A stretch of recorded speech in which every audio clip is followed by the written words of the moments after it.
Please, order, please. Order, please. Thank you. The seated members. Thank you, Honorable Speaker. Thank you, honorable colleagues. My name is Benjamin Okezie Carlo. I represent the good people of Nigeria, starting from Bende Federal Constituency. Mr. Speaker, honorable colleagues, I'm from Abia State. This morning I rise to humbly seek the leave of this House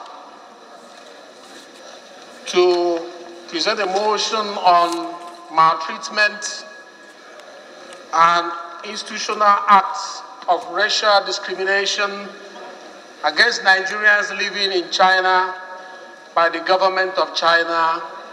I do this in conjunction with 9 other honorable members.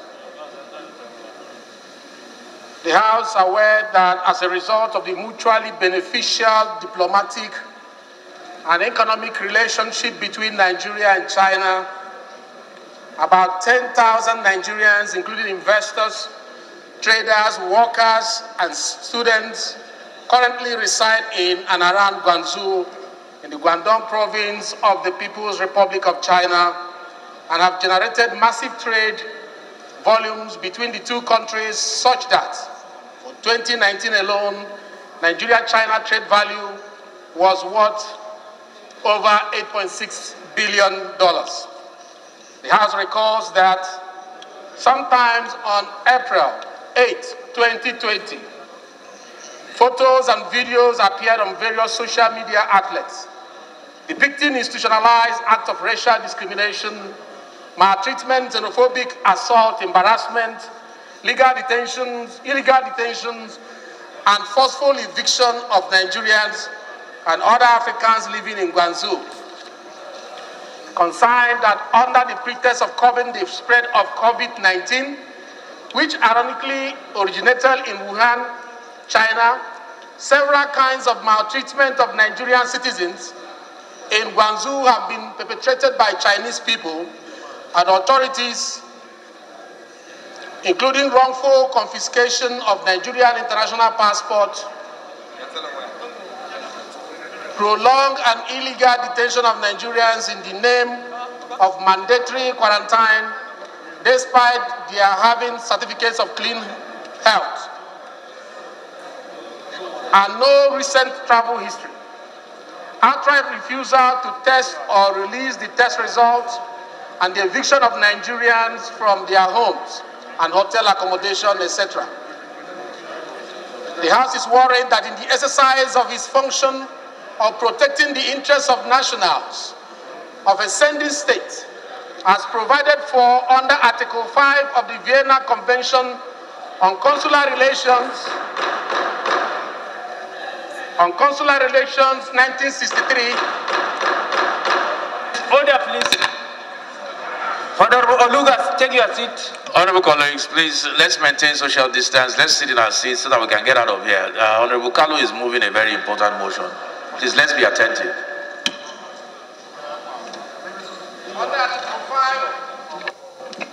Under Article 5 of the Vienna Convention on Consular Relations, 1963, the Nigerian Consul General was treated in clear violation of Article 40 of the said treaty, which requires the receiving state to treat consular officers with due respect and to take all appropriate steps to prevent attacks on their persons, freedom, or dignity. The House also recalls the troubling case of Mr. Felix Awa Elijah, a Nigerian citizen and legal resident in China who mysteriously disappeared after his abduction and prolonged illegal detention by Chinese police authorities sometime around 6 February 2019, and of which all letters and appeal from Honorable Benjamin Carlo, his representative in the House of Representatives, were ignored by the Chinese authorities. The House also consigned that the action of the Chinese authorities do not reciprocate the favorable treatment their nationals enjoy in Nigeria, but have instead put a strain on the diplomatic and economic relations between Nigeria and China, thereby endangering Nigerian businesses in China valued at billions of dollars. Also worried that the actions and inactions of the Chinese Authorities clearly establish a trend of racial discrimination as defined in Article 1, Sub 1 of the International Convention on the Elimination of All Forms of Racial Discrimination to mean any distinction, exclusion, restriction, or preference based on race, color, descent, or national or ethnic origin, which has the purpose or effect of nullifying or impairing the recognition, enjoyment, or exercise on an equal footing of human rights and fundamental freedom in the political, economic, social, cultural, or any other field of public life, and that such actions and inactions are in breach of several other international conventions to which Nigeria and China are signatories. The House also is worried that the actions and inactions of Chinese authorities clearly establish a trend of racial discrimination as defined in Article 1.1 of International Convention on the Elimination of All Forms of Racial Discrimination to mean any distinction, exclusion, and restriction of preference based on race, color. The House is reminded that China is under an obligation to guarantee equality between citizens and non-citizens in the enjoyment of their civil, political, economic, social, and cultural rights, to the extent recognized under the international law and enunciated especially in the Universal Declaration of Human Rights, the International Covenant on Economic, Social, and Cultural Rights, and the International Covenant on Civil and Political Rights. The House is also aware that the Honorable Speaker of the House, Right Honorable Femi Gbajabiamila, the Honorable Minister of Foreign Affairs, Mr. Geoffrey Onyema, and Nigerian Ambassador to China, His Excellency Ahmed Jida, undertook various independent and coordinated intervention, including meetings with the Chinese Ambassador to Nigeria, Dr. Zhu Pinzhon, to register Nigerians' displeasure with the incident. The House further concerned that despite the assurances of the Chinese government to arrest the situation, the maltreatment of Nigeria and China persists. The House acknowledges that it has become imperative to take further action to ensure the safety and welfare of Nigerians in line with the provisions of Section 14 2B of the Constitution of the Federal Republic of Nigeria, 1999. The House therefore resolves, 1, to condemn in its entirety the maltreatment, discrimination, and the xenophobic attack against Nigerians in the Republic of China, People's Republic of China.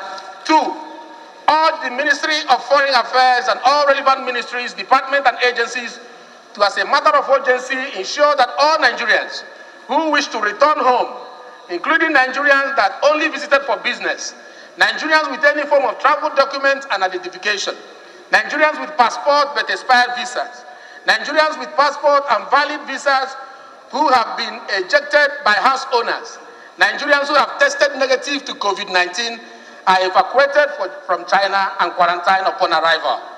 3, the House also urged the Attorney General of the Federation and Minister of Justice, the Ministry of Foreign Affairs, and all relevant ministries, departments, and agencies to provide all necessary financial and other assistance to affected Nigerian citizens in China who wish to seek redress in any local or international court for breach of fundamental rights, loss of property, or any other actionable cause occasioned by this maltreatment or discrimination in China. The House resolves also to mandate the Committees on Interior, Nigerian Content Development and Monitoring and Commerce to investigate the Nigerian Immigration Corporate Affairs Commission, Nigerian Content and Development Monitoring Board. I take that again. Mandate the Committees on Interior, Local Content and Commerce to investigate the Nigerian Immigration Corporate Affairs Commission, Nigerian Content and Development Monitoring Board, and any other relevant ministry, department, or agency to check the validity of all immigration documents of every Chinese person in Nigeria and the expatriate quota of all the Chinese businesses in Nigeria to ascertain the number of illegal and undocumented Chinese immigrants in Nigeria, and to report back in 4 weeks.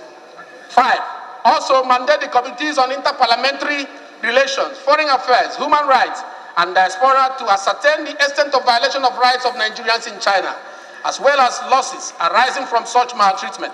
and to further engage the Chinese parliament appropriately to register Nigerians' National Assembly's condemnation of the maltreatment, discrimination, and xenophobic attack against Nigerians in China, and to ensure the cessation of such action by its people and government, and that treatment meted to Nigerians are compatible with China's human rights obligation, and to report back within 4 weeks for further legislative action. 5, seek the concurrence of the Senate of the Federal Republic of Nigeria. I so move.